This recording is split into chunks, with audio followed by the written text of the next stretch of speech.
April tahun 1815, Gunung Tambora di Sumbawa meledak dengan kekuatan yang belum pernah dilihat manusia modern. Ledakannya adalah yang terbesar dalam sejarah, mengubah iklim bumi dan menyebabkan tahun tanpa musim panas. Peristiwa ini bukan hanya bencana alam terbesar di Nusantara, tapi juga salah satu yang paling mematikan dalam sejarah peradaban manusia. Mari kita telusuri kembali detik-detik mengerikan saat Tambora mengguncang dunia. Sebelum letusan, Gunung Tambora adalah rumah bagi kerajaan yang makmur dan damai. Terletak di semenanjung Sanggar, kerajaan ini dikenal dengan nama Kerajaan Tambora. Masyarakatnya hidup dari hasil pertanian yang subur dan kekayaan laut yang melimpah. Mereka memiliki bahasa, budaya, dan sistem sosial yang unik. Tidak ada yang menyangka bahwa kehidupan mereka yang tenang dan sejahtera akan lenyap dalam sekejap, terkubur bersama seluruh peradaban mereka. Pada awal April tahun 1815, tanda-tanda pertama mulai muncul. Letusan-letusan kecil mulai terdengar dari puncak gunung, suaranya seperti dentuman meriam dari kejauhan. Abu vulkanik mulai turun perlahan, sedikit demi sedikit menggelapkan langit. Hewan-hewan di sekitar gunung menjadi gelisah dan mulai melarikan diri ke tempat yang lebih rendah. Namun, bagi sebagian besar penduduk, ini hanyalah aktivitas vulkanik biasa yang tidak terlalu mengkhawatirkan. Mereka tidak tahu bahwa ini adalah peringatan terakhir sebelum puncak bencana yang sesungguhnya datang beberapa hari kemudian. Pada malam hari tanggal 10 April tahun 1815, sekitar pukul 7 malam, neraka meletus dari puncak Tambora. Gunung itu meledak dengan kekuatan yang tak terbayangkan, setara dengan ribuan bom atom. Letusannya memuntahkan lebih dari 150 km kubik material vulkanik ke atmosfer, menciptakan kolom abu yang menjulang setinggi puluhan kilometer. Suara ledakannya begitu dahsyat hingga terdengar sampai ke Batavia dan Makassar, yang berjarak ratusan kilometer. Bagi mereka yang mendengarnya, suara itu dikira suara meriam atau pertempuran laut. Langit seketika menjadi hitam pekat, diselingi kilatan petir vulkanik yang mengerikan. Awan panas bersuhu ratusan derajat Celcius meluncur dengan kecepatan tinggi, menyapu bersih seluruh wilayah kerajaan Tambora. Tidak ada yang bisa lolos. Desa-desa, hutan, dan seluruh kehidupan di sekitarnya hangus dalam hitungan menit. Kerajaan Tambora hilang dari peta dunia, terkubur selamanya di bawah lapisan abu dan batu apung yang tebalnya mencapai beberapa meter. Dalam sekejap, lebih dari 10.000 penduduk kerajaan itu lenyap tanpa jejak, menjadi korban langsung dari amukan Tambora. Bencana tidak berhenti di situ. Runtuhnya sebagian besar tubuh gunung ke dalam laut memicu tsunami raksasa. Gelombang setinggi puluhan meter menghantam pesisir Sumbawa dan pulau-pulau di sekitarnya.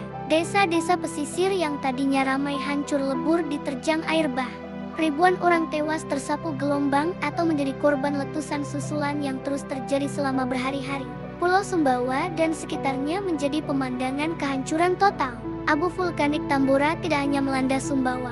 Dalam beberapa hari, abu itu menyebar dan menutupi sebagian besar wilayah Nusantara, mencapai Jawa, Kalimantan, hingga Sulawesi. Abu jatuh seperti salju hitam, menutupi daratan dan lautan. Kapal-kapal di laut kesulitan berlayar karena jarak pandang yang nol dan lapisan abu tebal yang mengapung di permukaan air. Matahari menghilang selama berhari-hari, membuat siang hari terasa seperti malam panjang yang gelap dan dingin.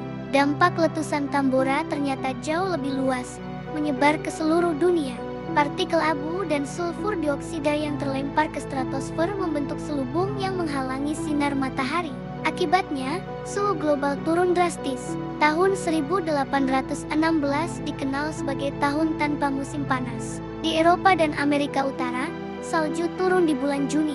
Tanaman gagal panen secara massal, menyebabkan kelaparan terburuk di abad ke-19. Harga bahan makanan melonjak drastis, memicu kerusuhan sosial dan migrasi besar-besaran. Sementara dunia merasakan dampaknya. Penderitaan terbesar dialami oleh penduduk di Sumbawa dan Lombok. Ratusan ribu orang yang selamat dari letusan utama kini menghadapi bencana baru. Abu vulkanik menutupi ladang-ladang pertanian, membuat mereka tidak bisa bercocok tanam. Sungai dan sumber air tercemar, menyebabkan krisis air bersih. Kelaparan dan wabah penyakit merajalela di mana-mana. Lebih banyak orang meninggal karena kelaparan dan penyakit pasca letusan daripada karena letusan itu sendiri. Ini adalah tragedi kemanusiaan dalam skala yang sangat besar. Para ilmuwan dan pejabat Hindia Belanda pada masa itu mencatat perubahan cuaca yang drastis dan fenomena aneh pasca letusan Tambora. Berdasarkan catatan sejarah dan penelitian geologi modern, letusan ini digolongkan dalam skala 7 pada Volcanic Explosivity Index atau VI. Ini adalah salah satu letusan terkuat yang pernah terjadi dalam sejarah manusia yang tercatat, sebuah peristiwa yang hanya terjadi sekali dalam ribuan tahun. Hari ini, Gunung Tambora terlihat tenang. Di puncaknya kini terdapat sebuah kaldera raksasa dengan diameter hampir 7 km, saksi bisu dari ledakan dahsyat 2 abad lalu. Hutan hijau telah tumbuh kembali di lerengnya, dan kehidupan perlahan-lahan kembali. Namun, Tambora tetap menjadi pengingat abadi bahwa alam Indonesia menyimpan kekuatan yang luar biasa dan tak terduga. Letusan Tambora pada tahun 1815 adalah bencana dahsyat yang mengubah wajah dunia. Dari sebuah kerajaan yang hilang ditelan bumi hingga perubahan iklim global yang memicu krisis di berbagai benua. Ini adalah sebuah kisah tentang kekuatan alam yang luar biasa dan kerapuhan peradaban manusia di hadapannya. Sebuah pelajaran sejarah yang tidak boleh kita lupakan. Terima kasih sudah menonton. Jangan lupa subscribe untuk kisah-kisah menarik lainnya.